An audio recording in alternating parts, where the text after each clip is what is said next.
کراچی کا ایک بہت بڑا بلڈر ہمارے ساتھ موجود ہے. سر آج آپ کے ساتھ بلڈر دیکھ رہا ہوں, کوئی پلاٹ خرید رہے ہو آپ کیا؟ جی کیا مسئلہ بتائیں.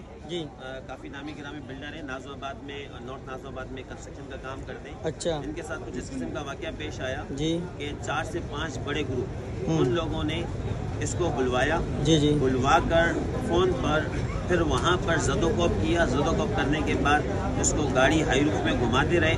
اس سے پیسوں کا تقاضا کیا, 30 لاکھ روپے. 30 لاکھ روپے کا. جب 30 لاکھ بتایا انہوں نے نہیں دیا تو بالآخر انہوں نے کیا کیا, اغوا کار لوگوں نے انہوں نے کیا کیا کہ اپنی بلی اتارنے کے لیے انہوں نے تھانے میں جمع کروا دیا. اچھا. پھر تھانے نے کیا کیا, ناظم آباد تھانے نے ان کو 3 دن لاک اپ کیا. جی.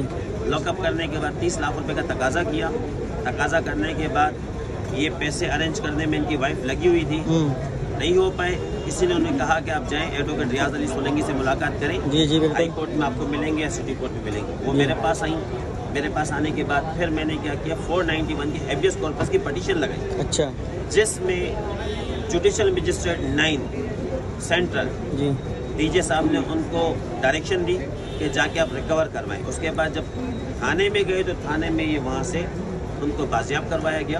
بازیاب کروانے کے بعد اب اس میں جو پولیس اہلکار انوالو تھے ان کے خلاف بھی FIR کروائیں گے, اور جنہوں نے ان سے پیسوں کی ڈیمانڈ کی 30 لاکھ روپے کی, ان کے خلاف بھی FIR کروائیں گے.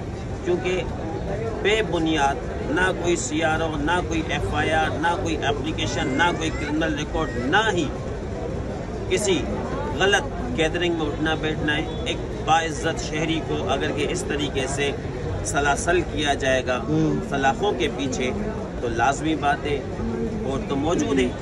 ڈی جے سینٹرل نے بہت اچھا اقدام, ڈی جے سینٹرل کا جوڈیشل مجسٹریٹ 9 وہ بالکل ہمارے ساتھ چلے, ان کو بازیاب کروایا. اب اس وقت FIR کروا کے بالکل ان کو لاک اپ کروائیں گے.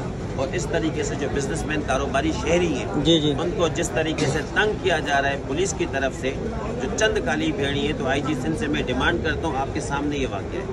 اچھا. یہ ہو کیا رہا ہے, مطلب جو غلط نہیں ہے ان کو انصاف مل جاتا ہے. بالکل مل جاتا ہے. پاکستان زندہ باد.